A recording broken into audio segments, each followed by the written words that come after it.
All right, let's dive right into this explainer of the Chittorgarh Fort. We're looking at an absolutely incredible historical narrative here, one that's literally written in fire, blood, and just pure absolute defiance.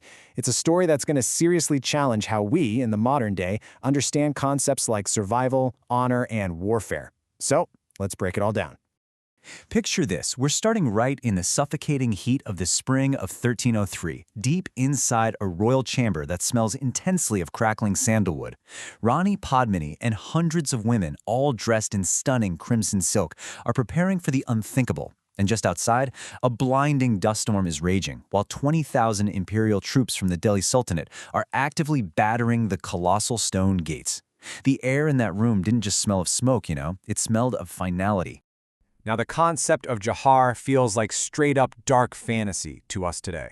But to the medieval Rajput, this wasn't some myth. It was, honestly, just a Tuesday, where the brutal math of 14th century warfare simply no longer added up. The food was gone, rescue was completely off the table, and in their strategic calculus, you didn't look for a white flag. You looked for a match. Which brings us to part 1, the real estate of monsters. Now, you might be wondering, why were people so incredibly willing to die for this specific rock? Well, we have to look at the geography. Rising like this prehistoric leviathan exactly 600 feet above the plains of Mewar, Chittorgarh was essentially a massive 700-acre geographic middle finger to anyone trying to conquer northern India. It completely locked down the super lucrative trade routes running all the way from Delhi down to the ports of Gujarat. Basically, if you held this rock, you held the keys to the entire kingdom. But actually getting up there? Absolute nightmare.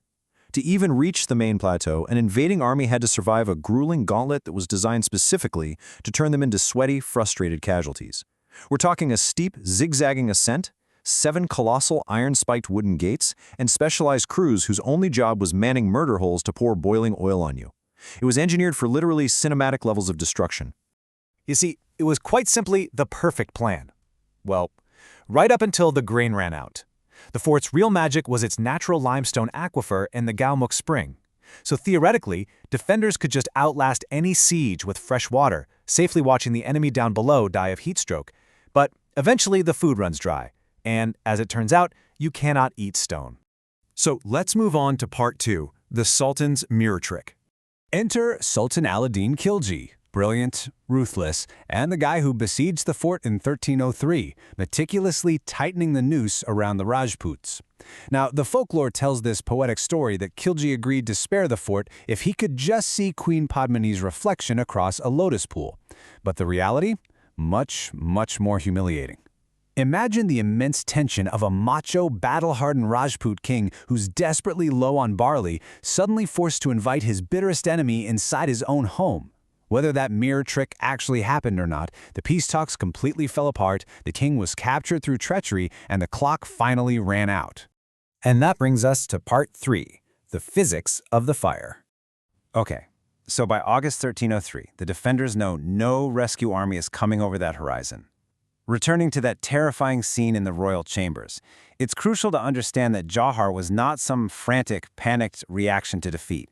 Actually, scratch that. It was the exact opposite. It was a chillingly bureaucratic, highly ritualized exit strategy.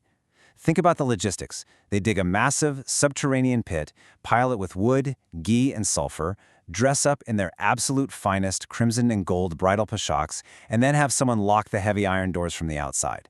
To pull that off, it requires an intense, shared psychological trance to override the absolute strongest biological instinct we have, the instinct to just survive. It's honestly staggering to process. Let's look at part 4, the saffron dawn. So, the very next morning, the universe for the remaining Rajput men has literally shrunk to the size of a courtyard. The women are gone, and their world has completely changed color. Think about a standard military charge. You've got tactics, heavy armor, and a fundamental instinct to live, right? Contrast that with the Shaka charge. These men bathed, smeared the cool ash of their wives on their foreheads, put on the bright saffron robes of the dead, and basically became ghosts with swords. They abandoned their shields entirely. It was a suicidal counteroffensive built on maximum velocity and absolute despair, with the sole goal of doing as much damage as possible before being cut down. When Alauddin Khilji finally walks through the Rampol gates after months of an agonizing siege, he doesn't find a kingdom to rule. There's no wealth to plunder. What he finds is a smoking rock, a pile of ash, and several thousand corpses. Talk about the ultimate Pyrrhic victory. He won the real estate, sure, but the people had checked out of reality entirely. Which leads us into Part V, the sequels nobody wanted. You know, you'd think this was a singular, bizarre anomaly in world history, just a horrific one-off event, but incredibly, no. Chittorgarh repeated this exact dual sacrifice 2 more times over the next 2.5 centuries. In 1535 against Bahadur Shah, Rani Karnavati sends a desperate plea to Emperor Humayun, who responds by moving at the speed of a glacier, arriving only to clean up the ashes. And then again in 1568, facing Akbar the Great's brutal 4-month siege. So we've got 3 different eras, 3 different aggressors, and the exact same devastating outcome. To truly appreciate their absolute commitment to this brand of Rajput honor, just consider this astounding detail from the 1568 siege. There was a teenage general named Jaimal who had his leg completely shattered by a musket shot, but instead of retiring to a medical tent, he rode into the final Shaka charge, swinging a sword while sitting on his cousin Pata's shoulders. Literally, if you can't walk to your own death, you get a piggyback ride.